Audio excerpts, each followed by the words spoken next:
Alright, so we left off last time. We just pretty much got that intake out of there. Now we're going to go ahead and pop these valve covers off, and these have little screws in them.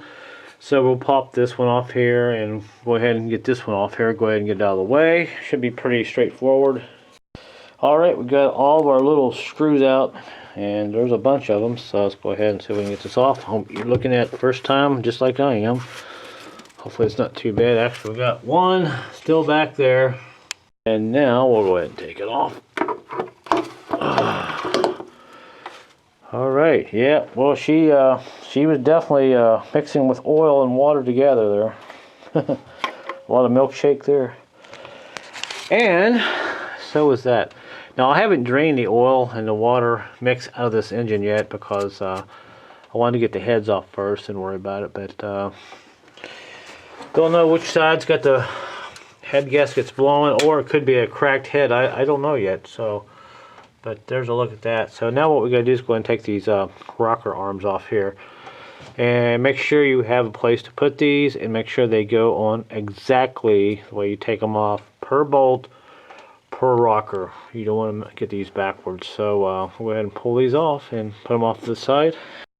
Alright, so we got the rockers off. Pretty straightforward. When you're taking them off, just make sure you put them somewhere where you don't trip over them, step on them, and put them exactly the way they came off, like I've got them here. And as you can see right here, I have everything nice and kind of simplified. I know exactly how it goes back on.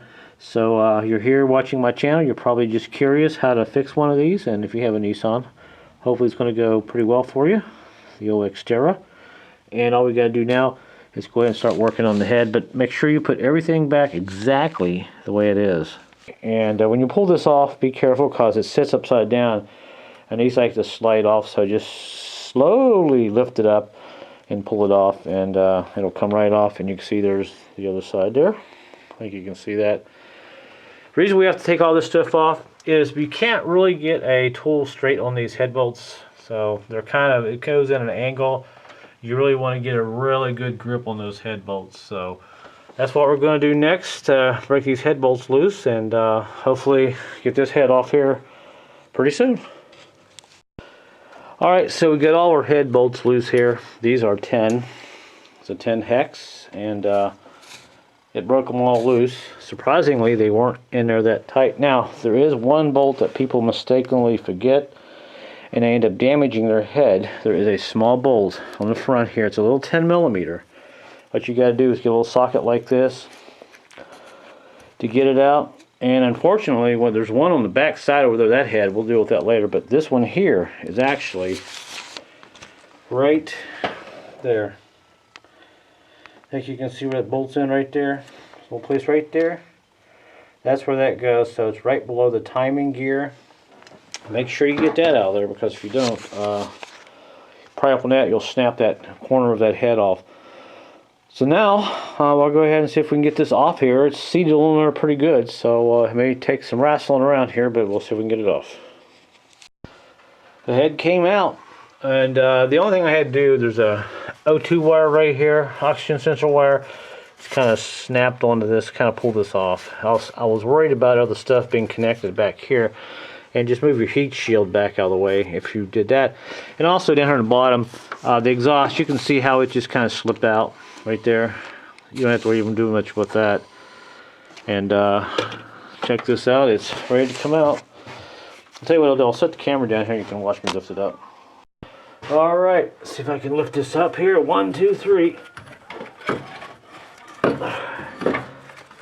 Alright, there's that one. Got one more little wire back there. Actually, on the far back here, there is a breather tube for the differential. I need to unhook it real quick.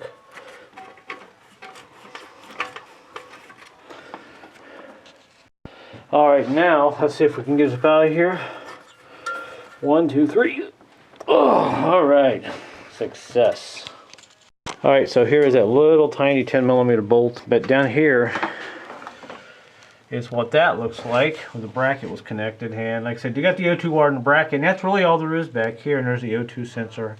There are all the bolts. Of course, I have new bolts to put in them. They all came out. This one here in the back was a little tough. Way back here in the back, it was just a little hard to get out. flip this over real quick here. Alright, as I look here, I really don't see anything all that bad, although this cylinder here seems like it was a little running a little more leaner. But these two here are running rich, but I don't see no cracks. Everything here looks good. Like I said, I think it's probably in the other head anyway. There's the gasket, head gasket, and we'll pop it off here, and I can't even see anything wrong with it. Like I said, might as well do both of them, right? So there's the head gasket, and don't really see anything here that's conductive of a blown head gasket. If it was blown, you'd see it right here around the metal rings. You can see these are all good, and these are all good. So more than likely it was the other side. But one thing I will have to replace is this manifold. Man, look at that crack right there. Surprisingly, it's not that loud though, but all the noises on this side, and you saw how bad the crack was there. So, having said that, we'll put this off the side for now, pop the manifold off, and go order one of those, and we'll start on that side. So this side wasn't too bad. Alright, so we got this valve cover here ready to come off, and I have not got it off yet, so we're looking at it together for the first time. And let's see what we got here. Yes, lots of milkshake. Interesting. Alright, so that wasn't too bad to take off. And got all my little baggy bolts here. And by the way, you can get these little baggies at the Dollar Tree, dollar store. You get like 50 of them for like $1. So, man, these things are just so nice to keep stuff in. So we got this valve cover off, and same thing over here. We're going to take off these rockers and take off the valve platform and go ahead and get this head off. The only thing I got to do, there's two bolts back here. There's a bracket in the back here, and if you look closely, right there, see a little metal bracket? Actually, it's right here. These hoses are connected to it. Right there where my finger is. There's two bolts in the back of that block. Oh, actually on the back of this head, small 10mm bolts. I'm going to take a few minutes and take both of these out, that I can just push this whole thing out of the way, and I should be able to go ahead and just pull this whole block, this whole head from the block, because on this side you gotta look over here. You have a dipstick housing here. Let's see, get the camera in right there. That's kind of bolted to it too, so you have to kind of be careful with that. I think you can kind of see. Let me get my right there. There's the dipstick, and you can see how that dipstick is kind of bolted with that bracket. So just be aware you don't end up breaking that. So we'll go ahead and get that off here in a few minutes, but we'll go ahead and get this head off. We'll get the brackets off first, then we'll do the heads, is what I'm trying to say. Okay, so we got that bracket loose, and there it is. You can see the water hoses, heater hoses are connected to it, but it's loose. And here are the 3 bolts that hold that on there. So what you gotta do is get a little 10mm wrench, get a ratchet like this. These are one of the best inventions, I think, for mechanics. Get in there. It takes a little, it's tight. I got gloves on. I actually stood on my rags, and just stand in there and get that the best you can.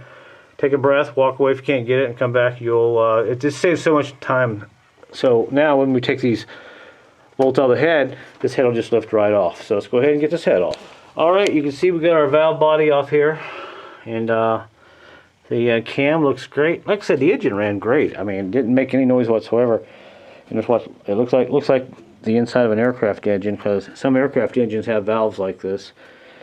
And once the cams go bad, you have to tear the whole engine apart. Unlike some engines, you can just replace the valves. But smooth, just lots of milkshake.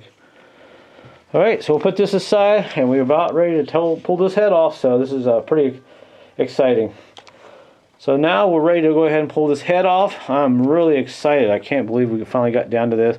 Although it's been about 3 days, 3-4 hours here and there. Hasn't been really too bad. If you just take your time with things, you'd be surprised what you can get done. Alright, there's the head bolts, and there's the rocker arms. Everything came out okay. Still just a lot of milkshake.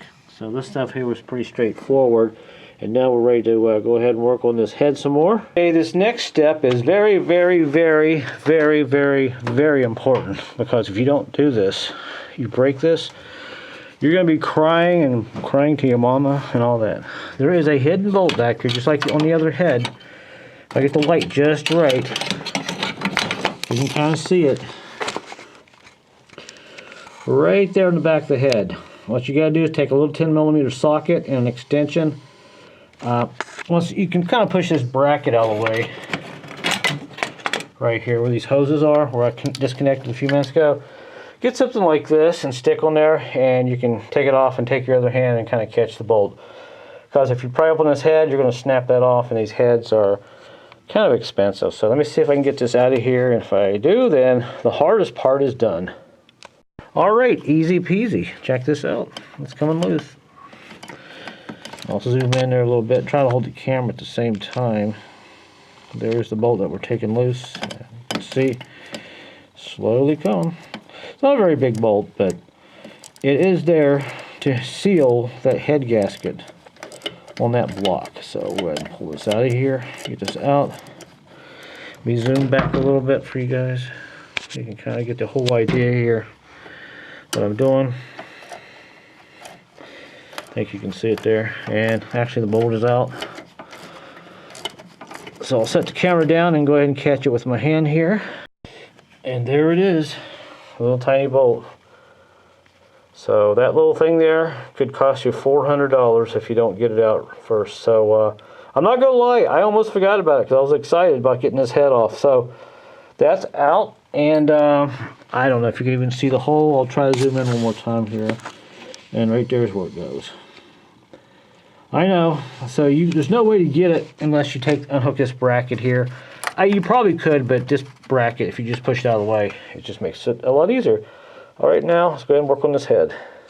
All right, so there's all the head bolts. Some of these were pretty interesting. Like this one here was bone dry, no oil on, but this one here was completely just gunked up. So I think this one here probably released. The head gasket's probably bad on this side.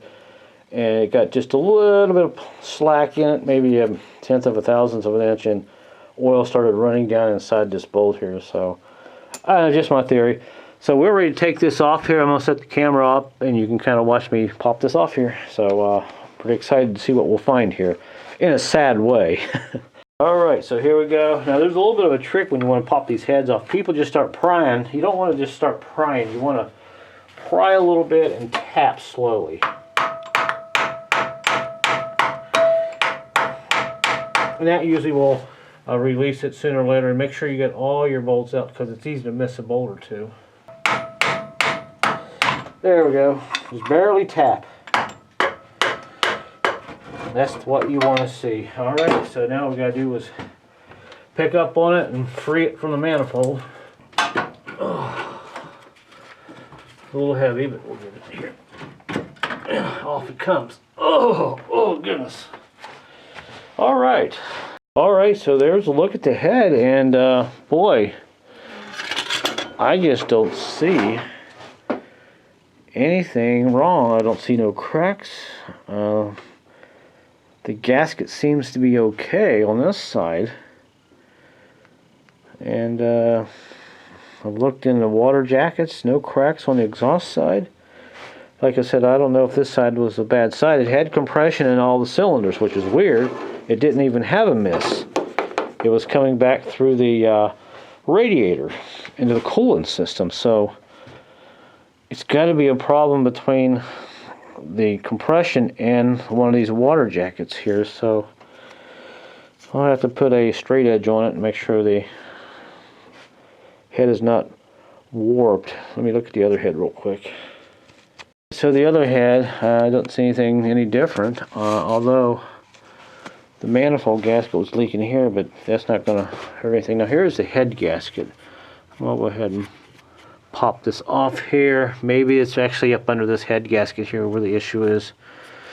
So let me go ahead and pop this off real quick. Alright, so after looking and looking, I really think this is the problem back here. I think I found it. This is the head gasket. If you look closely, you can see that right there. It's kind of smashed down. You can see it's out of shape. It's kind of deformed. I don't know how well you can see that. And also, if you see all this black here, this part of the head was not sealing correctly. And there's our water jacket right there, which would give me a back pressure in the radiator and the coolant system right where that cylinder is. So I think this is probably the problem right here. And also there's a water jacket here. So this is how water was getting into the oil, more than likely, I would say. And let's see. Yep, I would say that's probably it. And there was oil around these bolts here, so this gasket, head gasket, has failed. This is probably where my pressure was. Like I said, I didn't have a solid miss. Now, if I had a really dead miss, I could have. This gasket would have had like a place completely burnt in it. Most gaskets do. But the dead giveaway is here. You can see how shiny all this here is. Material gasket still is left here. But when I pulled it off, it stops here. It's all black, like it's oily underneath of it. So I think that's probably where the problem was. So I think a new set of head gaskets will probably fix the problem. The block seems to be okay. So we'll clean everything up, and we'll start putting it back together, and hopefully we'll see if that takes care of it. I think it will. What I may actually make a phone call tomorrow, and I may actually take both these heads somewhere and see if I can find a place where they can test them. Put them on a bench and make sure they're not cracked. Because I did have a LeBaron. It had a 2.0. I had a cracked head. I didn't see it. But when it started up, it just pumped the liquid out of the tailpipe. It had a dead miss. But if I hold the light straight down, see how black it is on this side? Sort of. And on this side, it's not really that black. So I think this is probably our issue. So, alright, so enough talking there. So what I'm going to do is end the video here. This is basically how you can get your heads off. Like I said, the very important thing is don't forget that little tiny bolt in the back, which is right there, because that's very important. And you got one up front here below the distributor. So you get those off, then your head is going to be pretty much straightforward to get off. So I'll go ahead and clean all this out of here. We'll start cleaning things up a little bit. I'll check the heads. I'll do one more video after this, and it'll be as I'm kind of putting this together and our first start and all that. So if you enjoyed the video, hopefully this will give you some idea how to tear your Nissan 3.3 apart. And I know there's other videos online, but hey, I got to throw my 2 cents in worth too, right? Hope you like this video. Give it a thumbs up if you do. So until my next video, I'll see you guys later.